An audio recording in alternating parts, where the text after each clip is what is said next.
एक औरत ने गोरे होने की क्रीम की नई नई दुकान खोली थी। वो औरत देखने में बहुत ही सुंदर थी। उसका नाम रेशमा था। जो कोई भी उस औरत को देखता तो वो उसे देखता ही रह जाता। उसके गोरे होने की क्रीम की चर्चा गांव में दूर दूर तक फैली हुई थी। वो एक ऐसी क्रीम बेचती थी कि जो कोई भी उसकी क्रीम का इस्तेमाल करता तो वो बार बार रेशमा से क्रीम खरीदने आता। पता नहीं उसकी क्रीम में ऐसा कौन सा जादू था कि गांव की सभी औरतें रेशमा से क्रीम खरीदने के लिए पागल रहती थीं। उसी गांव में एक बिमला और उसका पति राजा रहता था। एक दिन की बात है। अरे सुनते हो जी? हाँ बोलो, क्या बात है? गांव में एक औरत गोरे होने की क्रीम बेच रही है। जो कोई भी उसकी क्रीम लगाता है तो वो गोरा और सुंदर हो जाता है। देखो ना, मेरा रंग भी कितना काला हो गया है और मेरा मुंह भी खराब हो गया है। मुझे भी वो क्रीम लेनी है। अरे क्या करोगी क्रीम लेकर? तुम तो पहले से ही सुंदर हो। ज्यादा फालतू की चीजें लगाओगी तो तुम्हारा चेहरा और भी खराब हो जाएगा।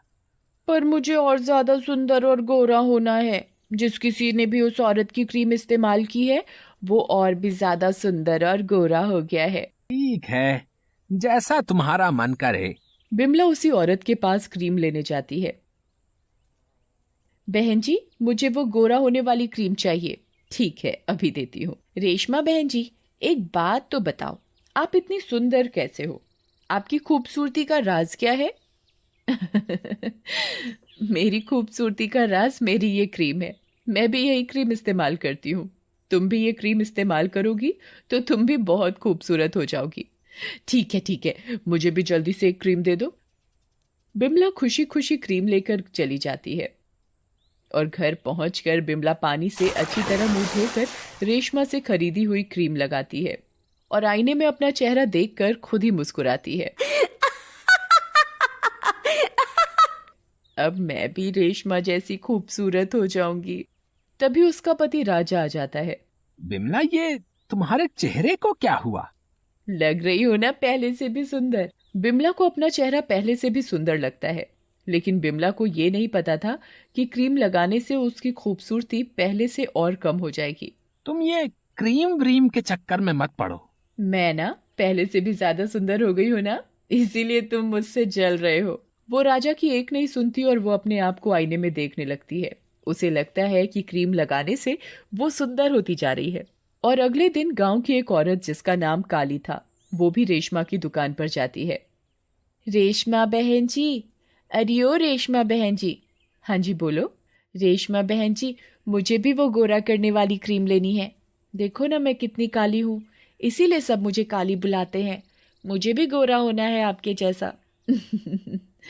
पास ही में रेशमा की दुकान है, तुम उसके पास से वो क्रीम ले आओ। रेशमा पहले से भी ज्यादा खूबसूरत और गोरी लग रही थी। वो काली को दुकान का रास्ता देती है। काली क्रीम लेने चली जाती है। क्रीम बेचने वाली रेशमा नहीं, एक चुड़ैल होती है। वो काली को भी वो क्रीम दे देती है और वो मन ही मन खुश होती है। वो दिन दूर नहीं जब मैं गांव की सारी औरतों की सुंदरता चुरा लूंगी और किसी को पता भी नहीं चलेगा और मैं दुनिया की सबसे खूबसूरत औरत बन जाऊंगी।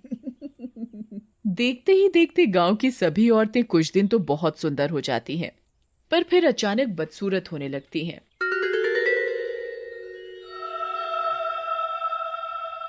काली अपना मुंह धोकर क्रीम लगाती है।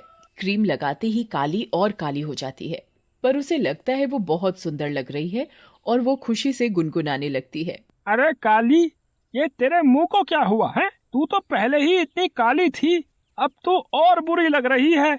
और वो काली का चेहरा देखकर हंसने लगता है। मैं गोरी हो गई हूं ना, इसीलिए तुम मुझसे चिढ़ रहे हो। काली का चेहरा सही में पहले से भी ज्यादा काला हो जाता है। इस क्रीम के चक्कर में तू पागल हो गई है काली। मेरी बात मान और इसे लगाना छोड़ दे। जमलू घर के किसी काम के लिए बाहर चला जाता है। दूसरी ओर पंडिताइन भी पंडित जी से क्रीम के बारे में बात कर रही होती हैं। पंडित जी, मुझे आपसे एक बात कहनी है। गांव की औरतें क्रीम लगाकर कितनी गोरी और सुंदर होती जा रही हैं। मुझे भी गोरा और सुंदर होना है। अरे भाग्यवान, अब तुझे क्या पड़ गई बुढ़ापे में सुंदर दिखने की? तू तो आज भी 25 की लगती है। अजी छोड़ो ना, तुम भी ना मजाक करते हो। कसम से तुम्हें तो क्रीम की जरूरत ही नहीं है। देखो, तुम मुझे मत बहलाओ, मुझे क्रीम चाहिए तो चाहिए बस। अब ये पंडिताइन मानने वाली तो है नहीं। अच्छा ठीक है, तुम वो क्रीम ले आना। पंडिताइन को भी बुढ़ापे में सुंदर दिखने की क्या जरूरत पड़ गई। पंडिताइन रेशमा से क्रीम लेने पहुंच जाती है। अरे रेशमा, जरा मुझे भी तो गोरा होने की क्रीम देना। अभी देती हूँ, रेशमा मन ही मन कहती है।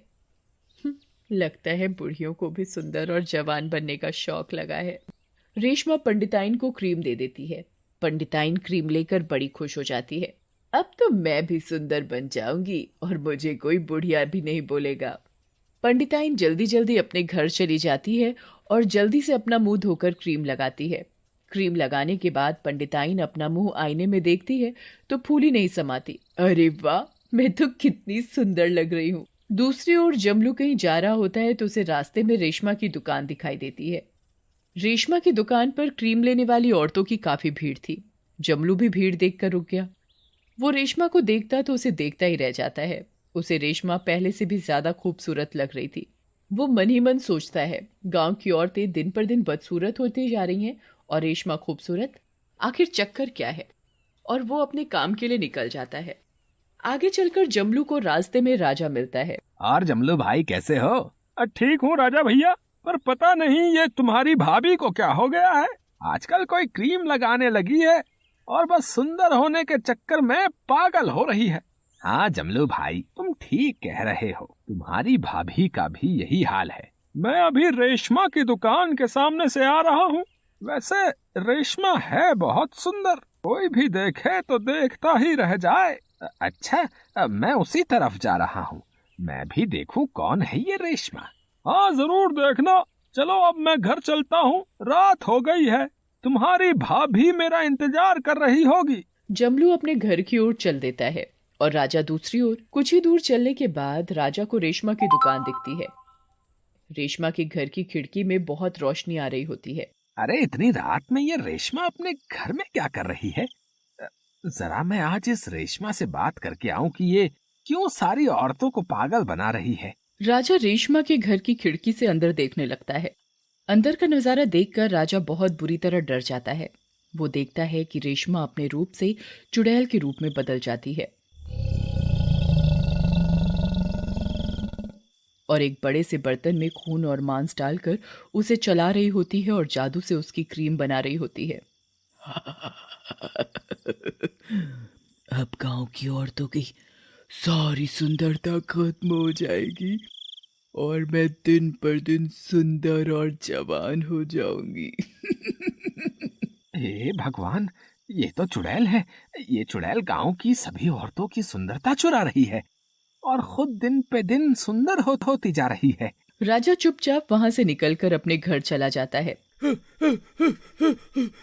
और घर पहुंचकर अपनी बीवी को जोर जोर से आवाज देता है। जैसे ही जमलू की पत्नी बिमला सामने आती है, राजू उसे देखकर बहुत डर जाता है और चिल्लाने लगता है, लग रही हूँ ना कटरीना। अजी पागल हो गए हो क्या? मैं क्या तुम्हें कोई चुड़ैल नजर आ रही हूँ? लग रही हूँ ना कटरीना कैफ। अब मैं तुम्हें कैसे समझाऊं? तुम सुंदर नहीं और ज्यादा बदसूरत हो गई हो। ये सब उस चुड़ैल रेशमा का करा धरा है। राजा बिमला को सारी बात बताता है। दूसरी ओर जमलू की पत्नी का भी यही हाल होता है, पर जमलू की पत्नी काली तो पूरी चुड़ैल लगने लगी थी। गांव के सभी आदमी रेशमा की क्रीम से परेशान होकर आपस में बात करते हैं। अरे भाई, ये रेशमा कोई खूबसूरत औरत नहीं है, बल्कि एक चुड़ैल है। मैंने अपनी आंखों से उसे रात में तांत्रिक पूजा करते देखा है। हे भगवान, चलो हम सब पंडित जी के पास चलते हैं। उनके पास जरूर कोई ना कोई उपाय होगा। क्या हुआ? अब तुम सब मेरे घर कैसे? और पंडिताइन, तुमने अपनी ये क्या हालत बना रखी है? राजा पंडित जी को रेशमा के बारे में सब बताता है। मुझे तुम उस चुड़ैल के पास ले चलो। जमलू, राजा और गांव के सभी आदमी पंडित जी को उस चुड़ैल के पास लेकर जाते हैं। कुछ ही देर में सब लोग रेशमा की क्रीम की दुकान पर पहुंच जाते हैं। रेशमा चुड़ैल के रूप में बदल जाती है। ए पंडित, अपनी जान प्यारी है तो तू चला जा यहाँ से। मैं नहीं छोड़ूंगी इन औरतों को। मुझे दुनिया की सबसे सुंदर औरत बनना है बस। तू ऐसे नहीं मानेगी। पंडित जी मंत्र पढ़कर दुकान में रखी सारी क्रीम में आग लगा देते हैं। आग लगते ही चुड़ैल जलकर